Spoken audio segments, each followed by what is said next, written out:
오늘 함께 은혜 받으실 하나님의 말씀 에베소서 5장 3절로 14절까지 말씀입니다. 에베소서 5장 3절로 14절까지 말씀. 다 찾은 줄 알고 제가 말씀 봉독해 올리겠습니다. 음행과 온갖 더러운 것과 탐욕은 너희 중에서 그 이름조차도 부르지 말라. 이는 성도에게 마땅한 반이라. 누추함과 어리석은 말이나 희롱의 말이 마땅치 아니하니 오히려 감사하는 말을 하라. 너희도 정녕 이것을 알거니와 음행하는 자나 더러운 자나 탐하는 자 곧 우상 숭배자는 다 그리스도와 하나님의 나라에서 기업을 얻지 못하리니 누구든지 헛된 말로 너희를 속이지 못하게 하라. 이로 말미암아 하나님의 진노가 불순종의 아들들에게 임하나니 그러므로 그들과 함께하는 자가 되지 말라. 너희가 전에는 어둠이더니 이제는 주 안에서 빛이라. 빛의 자녀들처럼 행하라. 빛의 열매는 모든 착함과 의로움과 진실함에 있느니라. 주를 기쁘시게 할 것이 무엇인가 시험하여 보라. 너희는 열매 없는 어둠의 일에 참여하지 말고 도리어 책망하라. 그들이 은밀히 행하는 것들은 말하기도 부끄러운 것들이라. 그러나 책망을 받는 모든 것은 빛으로 말미암아 드러나나니 드러나는 것마다 빛이니라. 그러므로 이르시기를 잠자는 자여 깨어서 죽은 자들 가운데서 일어나라. 그리스도께서 너에게 비추이시리라 하셨느니라. 아멘. 할렐루야. 오늘로 거룩한 주일 예배 자리에 나오신 여러분을 예수님의 이름으로 축복하고 환영합니다. 오늘은 이제 에베소서 말씀 10번째 시간입니다. 오늘도 함께 읽은 본문 말씀을 통해서 은혜를 나누길 소망합니다. 오늘 본문의 내용은 지난주 말씀에 이어서 에베소 성도들에게 주는 경고와 또 권면의 말씀이라고 할 수 있습니다. 오늘 동일하게 금지 행동과 실천 행동에 대해서 다루고 있는데요. 먼저 3절에서부터 7절은 이 성적 타락에 대한 금지를 하고 있습니다. 그리고 8절에서부터 14절은 앞선 3절에서 7절과 대조되는 말씀으로서 이제 성도들이 해야 되는 일이 무엇이냐, 성도들이 이제 실천해야 되는 일이 무엇인가에 대해서 빛의 어둠과 빛이라는 것으로 대조를 이루어서 말씀해 주고 있습니다. 이제 본문의 내용을 좀 더 깊이 살펴보므로 오늘 본문의 내용을 살펴보고 또 적용해 보므로 함께 은혜를 나누기를 소망합니다. 먼저 3절에서부터 7절까지의 말씀을 봅니다. 먼저 3절에서부터 7절까지 말씀. 자, 여기에서는 이제 한마디로 말하면 불순종의 아들들과 함께 하지 마라. 불순종의 아들들과 함께 하지 마라라고 정리할 수 있을 것입니다. 자, 먼저 3절에서부터 7절에서 말씀하고 있는 것은 크게 3절에서 4절에서 이 금지 행동을 딱 단언해주고 있습니다. 3절, 4절 말씀 같이 읽습니다. 3절, 4절 같이 읽습니다. 시작. 음행과 온갖 더러운 것과 탐욕은 너희 중에서 그 이름조차도 부르지 말라. 이는 성도에게 마땅한 말이라. 누추함과 어리석은 말이나 희롱의 말이 마땅치 아니하니 오히려 감사하는 말을 하라. 자, 여기서 금지하고 있는 행동 크게 두 가지죠. 3절과 4절로 나눠볼 수 있는데 먼저 3절에서 본 것, 음행과 온갖 더러운 것과 탐욕을 금하고 있습니다. 자, 이것이 무엇과 같으냐? 그것을 설명하고 있는 게 5절입니다. 5절에 뭐라고 설명하고 있습니까? 너희도 정녕 이것을 알거니와 음행하는 자나 더러운 자나 탐하는 자, 곧 우상 숭배자는 다 그리스도와 하나님의 나라에서 기업을 얻지 못하리니. 3절에서 나와 있는 것들을 금했는데 이런 사람들은 어떤 사람들이라고요? 우상숭배자라는 거예요. 우상숭배자는 그리스도와 하나님의 나라에서 기업을 받지 못한다라고 말합니다. 자, 여기서 음행과 온갖 더러운 것과 탐욕은 무엇을 의미하느냐? 이것은 말 그대로 성적인 죄를 의미한다라고 볼 수 있습니다. 여기서 말하고 있는 음행은 성적 부도덕을 의미합니다. 간음이나 매음, 즉 음행을 사는 거죠. 성을 사는 것을 말하죠. 그리고 혼인 외의 모든 성관계, 부부에게만 허락되어 있는 성인데 이것 외에 다른 성행위를 하는 것들, 이것들을 말한다고 볼 수 있습니다. 그리고 두 번째, 온갖 더러운 것은 성적인 죄에 관련된 모든 것을 말한다라는 거예요. 성과 관련된 이야기예요. 그러니까 성은 아름다운 것인데 그것을 왜곡하거나 또 오용하거나 또 잘못 사용하는 것들을 말한다. 자, 그리고 세 번째, 탐욕은 뭐냐? 절제되지 않는 겁니다. 성적인 타락까지는 있는데 이것을 온전하지 못하게 왜곡되게 사용하면서도 탐욕적으로 사용하는 것. 이것은 이제 조금 이따가 저희가 좀 더 설명을 드리겠지만, 이것이 구체적으로 구약에서는 어떻게 금지되고 있느냐? 음행과 탐욕이 결합되어서 금지되고 있는 게 바로 십계명의 10번째 계명. 자신의 이웃의 아내를 탐하지 말라는 거예요. 이웃의 아내를 탐하지 마라 라고 하는 계명에서 찾아볼 수 있는 것처럼 왜곡된 성욕, 그리고 탐욕, 그리고 허락되지 않은 것들, 이런 모든 것들을 금하고 있다. 그런데 이것을 어떻게 금하고 있다고요? 그 이름조차도 부르지 마라. 그 이름조차도 부르지 마라. 그러니까 성도에게 있어서 그리스도인들이라고 하면 우리가 앞서 살펴본 모든 내용들에서 보면 지금 성도들은 어떤 사람들입니까? 그리스도의 몸된 교회고 거룩한 공동체고 공동체 안에서 이러한 것들, 왜곡되고 또 불편한 이런 일들이 발생되지 않도록 해야 된다라고 하는 거예요. 성도들, 그리스도인들이다라고 하는 것, 이런 것들은 그 안에서 존재하지 않는다라고 하는 겁니다.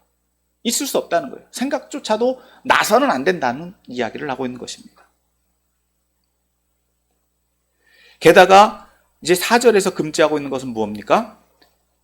누추함과 어리석은 말이나 희롱의 말이 마땅치 않다.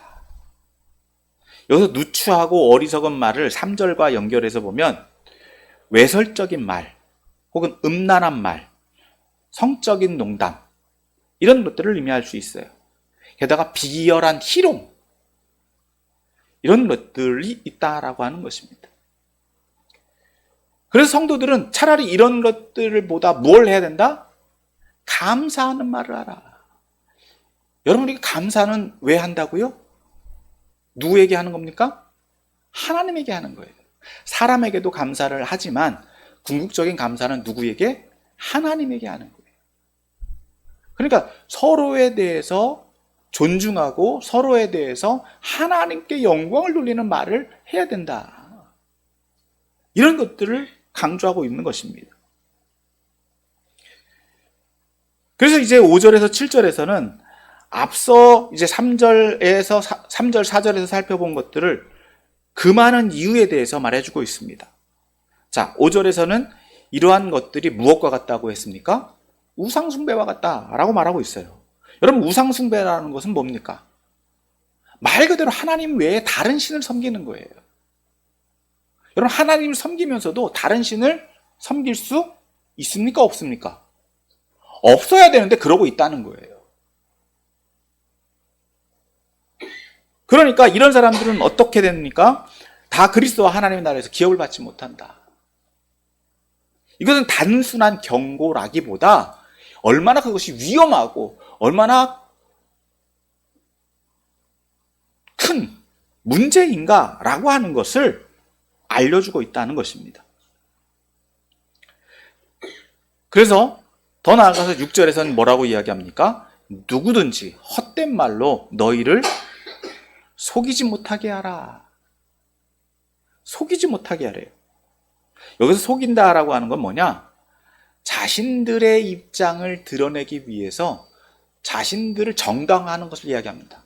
합리화하는 것을 이야기해요.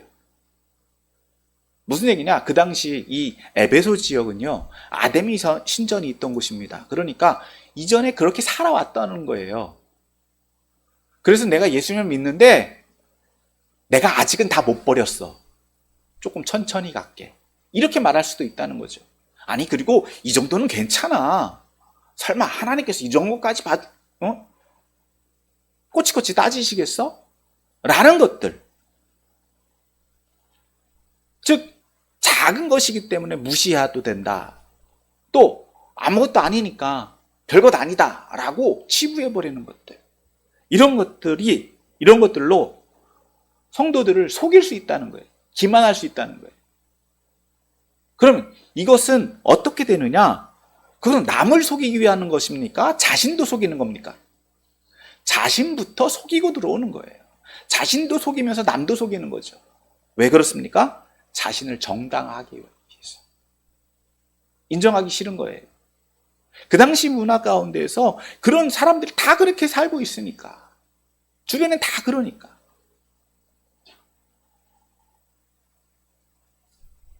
그래서 어떻게 이야기합니까? 이로 말미암아 하나님의 진노가 불순종의 아들들에게 임하나니. 여러분, 불순종이 다른 게 아니다라고 하는 거예요. 하나님을 떠나 있는 것, 하나님의 말씀과 세상의 어떤 질서와 타협하는 것들이 하나님에게는 불순종이다라고 하는 거예요. 그래서 그런 사람들은 무엇과 같다고 말하고 있는 것입니까? 불순종의 아들들이다. 불순종의 자식들이다. 라고 규정을 하고 있는 거예요. 그래서 그런 사람들에게는 무엇이 임합니까? 하나님의 진노가 임하게 될 것이다. 그래서 7절에서 뭐라고 결론을 내리고 있느냐? 그러므로 그들과 함께하는 자가 되지 마라. 그들과 함께하지 말라는 거예요. 여러분, 이 말씀을 조금 주의해서 봐야 되는데, 함께하지 말라라고 하는 것은 지금 이건 이방인을 대상으로 하는 얘기가 아니라 지금 이 말씀은 누구에게 주는 말씀입니까? 성도들에게 주는 말씀이에요. 성도 안에서 이런 사람들이 있다라고 한다면 여러분, 이 사람들을 내치는 게 아니라 이 사람들을 먼저 회유를 하겠죠. 권면을 하겠죠. 권고를 하겠죠. 그래도 돌아오지 않는다 라고 한다면 이들과 거리를 둬야 되는 거예요. 이들과 거리를 둬야 돼요. 왜? 우리 힘으로는 할 수 없다는 거예요. 누가 책임지십니까? 하나님이 책임지시는 거예요. 이미 바깥에 있는 사람들은 믿음 안에, 믿음 밖에 있는 사람들은 어떤 대상입니까? 전도의 대상이에요. 회개의 대상이에요. 돌이킬 수 있는 돌이킴의 대상이다라고 하는 거예요. 그러니까 이 거리를 둔다라고 하는 것은 좀 구별해서 우리가 이해를 해야 된다는 것을 볼 수 있습니다. 그럼에도 불구하고 여러분, 공동체 안에서 이런 사람들이 있다라고 하는 건 상당히 어려운 일입니다. 불편한 일입니다. 그러나 교회 안에 이런 사람들이 있을 수 있다는 거예요. 있을 수 있다. 굉장히 안타까운 일이지만 그럴 수 있다. 그래서 그런 사람들과 어떻게 해야 된다? 구별될 수 있어야 된다. 구분될 수 있어야 된다. 왜? 교회 안에, 공동체 안에 예수 그리스도의 몸을 우리가 세워가고 지켜나가기 위해서 이 에베소 성도들에게 바울은 그렇게 권면하고 있는 것입니다. 자, 이제 이런 사람들에 대해서 보다 더 강력하면서도 또 기존 성도들에게 주는 권면이 이제 두 번째 8절에서 14절 말씀입니다. 8절에서 14절 말씀인데 여기에서 강조하고 있는 것은 한마디로 말하면 빛의 자녀들처럼 행하라 하는 거예요. 앞서는 어떻게 하지 말라는 겁니까? 불순종의 아들들과 같이 말라는 거예요. 그럼 두 번째는 이제 해야 되는 것은 빛의 자녀들처럼 행하라. 자, 먼저 8절 말씀 봅니다. 8절 같이 읽습니다. 시작. 너희가 전에는 어둠이더니 이제는 주 안에서 빛이라. 빛의 자녀들처럼 행하라. 앞서 말씀드렸죠. 믿음 안에 있었던 사람들은 이전에 어디에 있었다고요? 믿음 밖에 있었다. 믿음 밖에 있었던 사람들은 어디에 속해 있었다? 어둠에 속해 있었다. 어둠에 속해 있었던 사람들이 빛이 되었습니다. 누구를 통해서? 예수 그리스도를 통해서 빛이 되었어요. 그러니까 이제는 어둠에 있던 사람들이 무엇이 되었다고요? 빛이 되었다. 그런데 문제는 뭐냐? 어둠에 있었던 기억들이 있다는 거예요. 어둠 속에 있었던 그 행동들에 대한 감각들이 남아 있어요. 그래서 이게 올무가 될 수 있다는 거예요. 그러니까 이제는 궁극적으로 어떻게 해라? 그래도 빛의 자녀들처럼 이제 살아가야 된다라고 하는 거예요. 완전히 단절을 해야 돼요. 어둠에서 벗어나서 빛으로 변화돼야 된다. 누구 때문에? 내 힘으로는 안 됩니다. 누구 때문에? 여기서 본문에서 말하고 있는 것은 주 안에서 빛이라는 거예요. 주님 바깥을 벗어나면 여전히 어둠에 빠질 수 있는 위험이 있습니다. 그러니까 주 안에서 빛이 된다. 주님 안에 있을 땐 빛된 존재이기 때문에 어떻게 살아갈 수 있는 겁니까? 빛의 자녀로 살아갈 수 있는 거예요. 그러니까 빛의 자녀로 행하라 라고 말하는데, 그럼 빛의 열매, 빛으로 행하는 것이 뭐냐? 그 결과를 9절에서 빛의 열매라고 표현하고 있습니다. 빛의 열매는 모든 착함과 의로움과 진실함에 있다. 자, 여기서 착하다라고 하는 것, 세상 사람들이 볼 때는 착하다라고 하면 요즘엔 좀 좋게 안 보더라고요. 예, 어리석은 걸 표현하고 조금 무능해 보인다라고 표현하는데, 오늘 본문에서는요 그런 의미가 아니라 예수님의 행위를 말해요. 예수님이 행하신 일, 그걸 뭐라고 표현하느냐? 착한 일이라고 표현해요. 예수님의 구원 사역들을 착한 행위라고 표현해요. 그리고 두 번째는 뭡니까? 의로움이에요. 의롭다라고 하는 건 하나님과의 관계예요. 하나님과의 관계가 서 있는 것을 의미해요. 공의와 정의가 살아나는 것. 그리고 세 번째, 진실함에 있다. 거짓이 없다는 거죠. 그러니까 빛의 열매는 예수님의 행위를 본받는 것과 하나님과의 관계가 바로 서는 것과 거짓이 없는 진실한 상태, 그것이 무엇입니까? 삶에서 빛이 된 사람들이 이제 살아가면서 맺어지는 열매다라고 하는 거예요. 이 빛의 열매는요, 바울이 다른 성경에서 말하는 성령의 열매와 거의 유사합니다. 그러니까 믿음의 사람들이라면 당연히 맺어야 되는 것들이다라고 말하고 있는 거예요. 결과물들. 그래서 이런 사람들은 또 무엇을 추구해야 되느냐? 10절에서 이렇게 말합니다. 10절 같이 봅니다. 시작. 주를 기쁘시게 할 것이 무엇인가 시험하여 보라. 당연히 빛이라고 하면은요, 어떻게 된다고요? 빛이 열매를 맺지만, 두 번째, 더 강력하게 권고하고 있는 건 뭡니까? 여기서 더 나아가서 주를 기쁘시게 할 게 뭐 있냐? 내가 이렇게 행하고 있지만 더 해야 될 것. 주를 기쁘시게 할 것이 뭐냐? 여기서 시험한다라고 하는 게 핵심일 텐데요. 여기서 시험한다는 거는, 하는 것은 어떤 테스트나 어떤 유혹 그런 게 아니라 어떤 상황에서 윤리적으로 옳은 행동의 과정을 찾아가는 것. 어떤 물건을 검사한다라고 그러잖아요. 이게 옳은 것인지 잘못된 것인지 그것을 찾아가는 것들을 말한다. 그래서 성도들이 이제 추구해야 되는 건 뭐냐? 하나님의 뜻이 더 어디 있는지를 찾아가야 된다라고 하는 거예요. 내가 은혜를 받아서 성령 받았다라고 해서 그대로 살아가는 데서 멈춰 있는 것이 아니라 하나님의 뜻을 더 추구해야 된다라고 하는 거예요. 에베소 성도들이 이제는 더 하나님의 앞에 나아가기 위해서 하나님의 뜻을 구해야 된다. 그런데 여기에서 바울이 전제하고 있는 건 뭐냐? 하나님의 뜻을 구하는 이에게는 하나님의 뜻을 찾을 수 있다는 거예요. 그것이 전제되어져 있습니다. 그래서 더 나아가서 하나님을 시험한다라고 하는 것은 하나님의 뜻을 따르는 것을 의미한다라고 볼 수 있는 것입니다. 그리고 따를 수 있다. 그래서 여기서 추구해야 되는 건 뭐냐? 주를 기쁘시게 할 것이 무엇인가라는 것입니다. 주를 기쁘시게 할 것이 무엇인가를 자꾸 추구하는 거예요. 그게 사명이다라고 볼 수 있는 겁니다. 그리고 11절. 자, 11절 같이 또 보겠습니다. 같이 읽습니다. 시작. 너희는 열매 없는 어둠의 일에 참여하지 말고 도리어 책망하라. 자, 이 말씀은 8절, 9절과 대조되죠. 이전엔 어둠이었다. 근데 빛이 되었으니까 어떻게 된다고요? 빛의 열매를 맺는다. 그러니까 이제는 앞서 말한 어둠이 될 수 있었던 전제가 여전히 깔려 있는데 11절에서 또 강조하는 겁니다. 이전으로 돌아가지 말라는 거예요.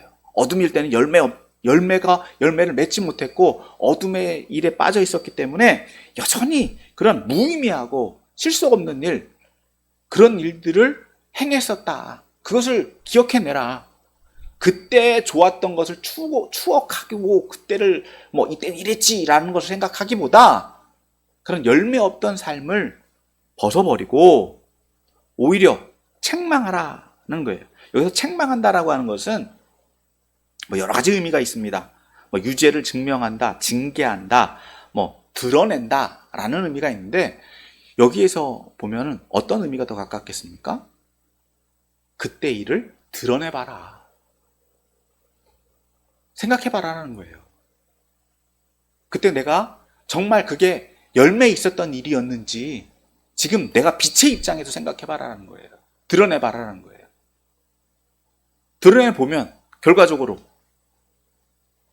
무엇이 나오겠습니까? 그래서 12절이 연결됩니다. 12절 같이 읽습니다. 시작. 그들이 은밀히 행하는 것들은 말하기도 부끄러운 것들이라. 떳떳하고 합법적인 일이었다라고 한다면 그것은 대놓고 할 수 있었던 일이었겠죠. 그러나 그때 어두움에 있을 때 행했던 일들은 어떤 일들이었다고요? 은밀히 행했던 일들이고 감춰졌던 일들이고 아무리 또 대놓고 행했다 하더라도 그것은 자랑할 거리가 못 되는 일들이었다는 거예요. 그러니까 말하기도 부끄러운 것들이었다. 빛의 입장에서 생각해보면. 그렇기 때문에 이제 13절 이렇게 바울은 설명합니다. 같이 읽습니다. 시작. 그러나 책망을 받는 모든 것은 빛으로 말미암아 드러나나니 드러나는 것마다 빛이니라. 자, 11절과 연결이 되죠. 책망을 받는 것, 드러내진 것, 그런 것들은 모든 것은 무엇으로 말미암아?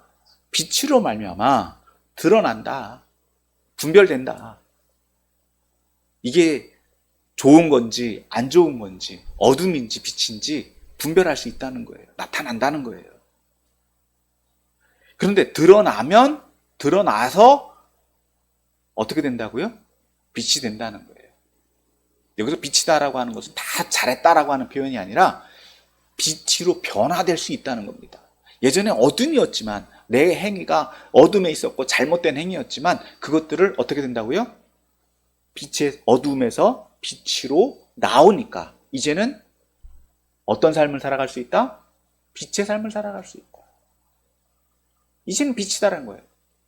뭘 버리니까? 어둠을 버리니까. 그래서 빛과 어둠은 분별이 됩니다. 구분이 됩니다. 그래서 이제는 더 이상 어디에 속할 수밖에 없다는 겁니까?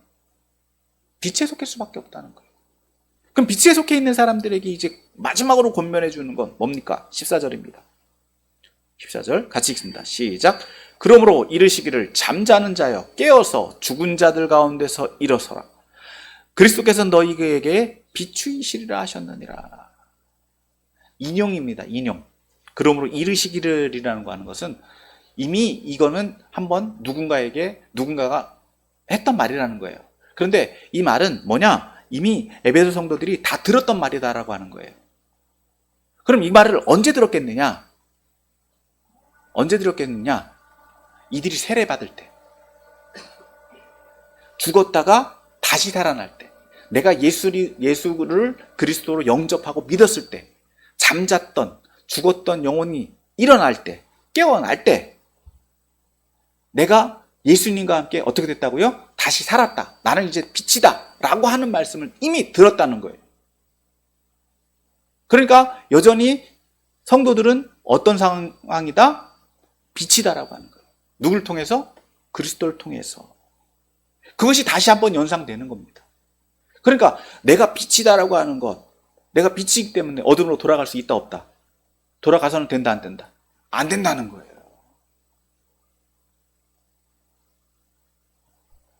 물론 죄의 속성이 있기 때문에 어둠이 끌어당기는 것들이 있습니다.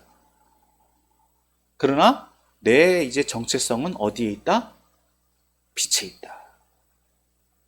그것을 이미 세례를 통해서 이미 한번 확증해서 들었다. 이미 인침을 받았다. 내가 성도이다라고 하는, 너가 성도다라고 하는 걸 잊어버리지 마라. 그것을 다시 한번 강조해주고 있는 것입니다.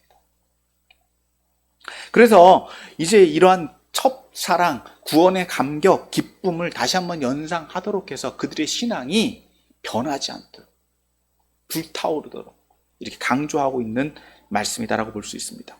자, 이 말씀을 가지고 오늘 저와 여러분들에게 좀 적용을 해보기를 원하는데, 앞서 말씀드린 것처럼 이 말씀은요, 옛사람과 새 사람, 이 두 사이에서 이제 금지해야 되는 게 뭐고, 이제 우리가 실천해야 되는 것이 무엇인가에 대한 이야기라고 말씀드렸습니다. 지난주 말씀은 이제 좀 개인적인 부분들, 삶적인 부분이었다라고 한다면, 오늘 본문의 말씀은 공동체적인 부분에 조금 더 크다라고 볼 수 있어요. 물론 이건 개인적인 삶에도 적용할 수는 있습니다. 그러나 앞서 말씀드린 것처럼 교회 공동체 안에 이런 사람들이 있을 수 있다라고 하는 거예요. 공동체 안에 한 개인 아니면 한 단체, 이런 사람들이, 이런 부류들이 있을 수 있어요. 그럼 이런 사람들, 이런 부류들에 대해서 어떻게 해야 되느냐? 구분질 수 있어야 되고 그들이 깨달아야 된다라고 하는 거예요. 사실 이런 성도덕에 대해서는, 성도덕에 대한 이해는 우리 한국 사회에도 이게 조금 깨인 지가 오래되지 않아요. 얼마 되지 않았어요. 그리고 교회 강단에서도 이렇게 목사님들이 섣불리 말씀하기가 쉽지 않습니다. 왜냐하면 한국 문화가 또 그래요. 쑥스럽고 부끄럽고 왠지 해서는 안 되는 것 같고, 물론 관습적인 것도 있지만 좀 조심스러운 부분들이 너무 많고, 잘못되면 오해의 소지가 될 수 있고, 그러다 보니까 조심하시다가 하시기 때문에 그렇다라고 볼 수 있는데, 성경은요 분명히 말씀하고 있는 것처럼 성경은 성을 나쁜 것으로 보고 있지 않습니다. 문제는 그것을 오용하고 남용하고 그것을 잘못 이해하는 데서 오는 것이 크다라고 하는 거예요. 왜? 우상숭배자들 같은 경우, 그 당시 우상숭배자들 같은 경우는 그것이 만연했어요. 그렇게 그런 성행위를 통해서, 어떤 쾌락을 통해서 뭔가 도달할 수 있다라고 봤던 거예요. 그럼에도 불구하고 오늘 전제해야 되는 것은 뭐냐? 성은 하나님께서 허락하신 것이고 아름다운 것이다. 그리고 바르게 사용돼야 되고, 문제는 이것이 제대로 다뤄지지 않으면 앞서 말한 것처럼 이런 문제들이 교회 공동체 안에서 문제로 일어날 수 있다. 이건 회복이 어려워요. 이것만큼 큰 상처는 또 없어요. 물론 이에 대해서는 고린도서에서 더 심각하게, 더 세밀하게 다루고 있어서 오늘 본문에서는 오늘 저는 본문에서 다룬 내용만 가지고 저와 여러분들이 조금 적용하기를 원하는데, 먼저 첫 번째 우리가 하지 말아야 될 것, 금지 행동이 뭐냐? 앞서 다룬 것처럼 불순종의 아들들과 같이 말라라는 거예요. 3절 4절에서 말한 것처럼 성적 부도덕에 대해서는 그 이름조차도 부르지 말라. 그 이름조차도 부르지 말라. 여러분, 음행, 더러운 거, 탐욕, 요 세 단어는요 입에 담지도 말래요. 그래서 바울이 더 강력하게 말하고 있지도 않은 것 같아요. 앞서 말한 것처럼 여러분, 성은 어디 안에서? 가정 안에서. 누구에게만? 부부에게만 허락된 것이다. 근데 요즘 세상에서는요 어떻습니까? 너무 쉽게, 너무 자연스럽게 청소년 시기서부터 네 몸이 가는 대로 행하라, 그렇게 가르치고 있어요. 이게 세상 문화라고 하는 거예요. 그래서 이렇게 혼전 순결을 이야기하고 부부 안에서만 허락된 것이다라고 이야기하면은요, 꽉 막힌 사람이라고 얘기해요. 언제적 사람이냐고 얘기해요. 여러분, 그런데 문제는 앞서 말씀드린 것처럼 이런 바른 이해와 바른 관계가 허용되지 않으니까 어떤 일들이 일어납니까? 왜곡된 성적 탐욕, 합의되지 않은 성관계, 성폭력, 성폭행들이 만연되게 된다라고 하는 거예요. 그것들을 행하면서도 그것들이 죄인 줄을 몰라요.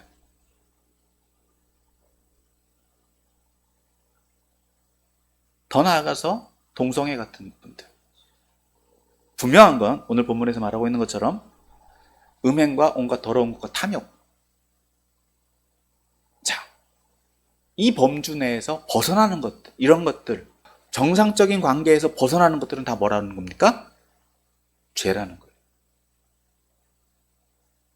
하나님께서 남자와 여자를 만드셨고 그 둘 사이에만, 부부 사이에만 허락하신 것이다. 굉장히 이건 보수적으로 봐야 돼요. 이 외에 다른 것들이 허용되면 된다, 안 된다? 안 된다는 거예요. 이것을 전제하고 있습니다. 그래서 오늘날 저와 여러분들에게도 있어서도요, 이 부분들은 굉장히 주의 깊게 받아들이셔야 돼요. 물론 어렵습니다. 세상 문화 속에서 남자하고 건강한 남자하고 건강한 여자인데 그럴 수도 있죠. 그럴 수 있어요. 물론 그럴 수 있어요. 물론 그것이 그렇다라고 해서 그 사람이 무조건 죄인이다 규정하고 교회 공동체 안에서 그 사람을 막 지탄하고 막 이제 그렇게 해야 되느냐. 오늘날에 옛날같이 교회 안에서 이런 폭행이 일어나고 그런 사람들을 막 정죄하고 마녀 사냥하고 그런라는 말이 아닙니다. 그런 것이 아니라 우리가 성적인 분별, 영적인 분별이 필요하다는 거예요.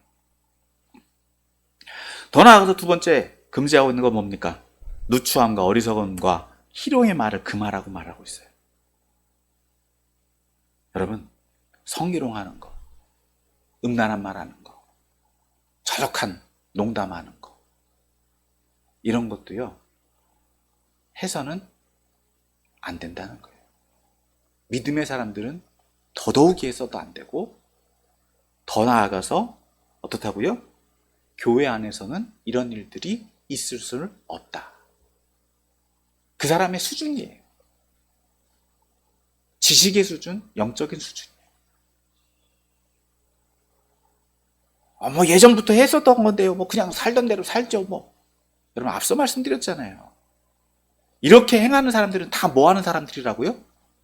우상숭배하는 사람이라고요. 하나님 말씀 거부하는 사람들이라는 거예요. 하나님 말, 교회는 나오는데, 어떻다고요?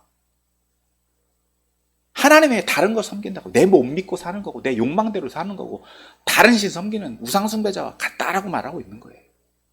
오늘 본문에서 말하는 것처럼 스스로 속이는 사람들이 너무 많아요. 왜? 자기 합리화. 내가 하고 싶은 대로 해야 되니까. 내 욕망을 따라가려고 하니까. 그래서 남도 설득을 시켜요. 다른 사람까지도. 여러분, 우리가 오늘 본문에서 말하고 있는 것처럼 어떻다고요? 이전엔 어둠이었어요. 어둠이었단 말이에요. 우리 안에 그런 어둠의 요소들, 속성들이 있었단 말이에요. 근데 그것을 계속 그 안에서 멈추어 둘 거냐? 멈추어 있다라고 하면 그 사람 그걸로 끝입니다. 주님 안에서 어떻게 됩니까? 빛으로 변화되는 거예요. 주님께서 우리를 귀중한 존재, 존귀한 존재로 만드신 것처럼 나를 보내신 그 모습 그대로, 하나님께서 나를 창조하신 모습 그대로 그 속에서 어떻게 된다고요? 쓰임 받으면 되는 거예요. 두 번째, 저와 여러분들에게 적용하기를 원하는 것은 빛의 자녀처럼 행하라는 거예요. 여러분, 빛이 되십시오. 여러분 스스로가 빛이세요. 누구 때문에? 예수님 안에 있기 때문에. 내가 어둠에 있었다라고 하더라도요, 여러분, 조폭들, 특히 야쿠자들 얼마나 대단한 줄 아십니까? 손 딱 씻었다라고 하면 끝이에요. 두 번 다시 안 돌아가요. 믿음의 사람들, 여러분, 우리도 똑같은 그게 있어야 돼요. 어떻다고요? 어둠이었다가 죽었다가 다시 살아났잖아요. 그렇으면 예전 사람들은 어떻게 된다고요? 죽어야 돼요. 근데 참 재미있게도요, 이 죽은 사람 자꾸 부활시켜. 새 사람으로 거듭났는데 안 살아도 되는 옛사람을 자꾸 깨워요. 그러니까 오늘 본문 말씀이 너무 잘 이해되는 거예요. 잠자는 자야 깨어서 죽은 자들 가운데서 일어나라. 여러분, 이 죽은 사람이 일어나는 게 아니라 새 사람이 일어나는 거예요. 옛사람, 어둠 가운데 있는 사람 깨우지 말고요. 새 사람이 깨워야 돼요. 새 사람을 거듭났는데 이미 우리는 주님 안에서 부활된 존재나 마찬가지다라는 거예요. 그러니까 우리는 어떻게 살아가야 된다? 빛으로 살아가야 된다. 그래서 이제는 빛에 있으니까 예전에 어둠이 있을 때는 분별하지 못했던 그런 것들이 보일까요? 안 보일까요? 보이죠. 빛으로 나오면 비로소 어둠이 보이는 거예요. 어둠 속에 있어도 빛은 보이긴 합니다. 그런데 나아갈 수 있어요? 못 나가요? 나와야지 나와지는 거예요. 그대로 있으면 빛만 보고 있지 가만히 있으면 나올 수 없어요. 나와져야지. 어둠 가운데서 빛으로 나올 때에서야 비로소 무엇이 보입니까? 어둠을 분별할 수 있는 거예요. 내가 빛이구나. 나를 빛으로 창조하셨구나. 내가 빛의 자녀구나.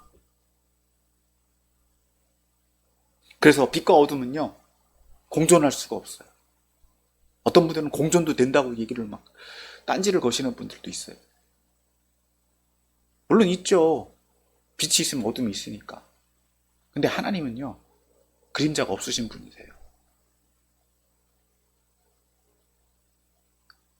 하나님은 그렇게 우리가 이분법적으로 생각해서 이해될 수 있는 분이 아니에요. 그래서 우리를 어떻게 바라보신다? 하나님과 같은 빛의 존재, 그림자가 없는 존재, 그런 존재로 우리를 재창조하신 거다. 그러니까 우리는 어떻게 살아가야 된다고요? 빛으로 살아가야 된다.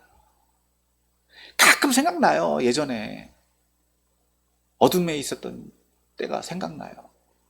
근데 우리가 완전히 빛에 속해 있다면 오늘 바울이 얘기한 것처럼 그때가 그리워져야 된다고요? 아니면 그때가 아무 의미도 없었어, 아무 낙도 없었어,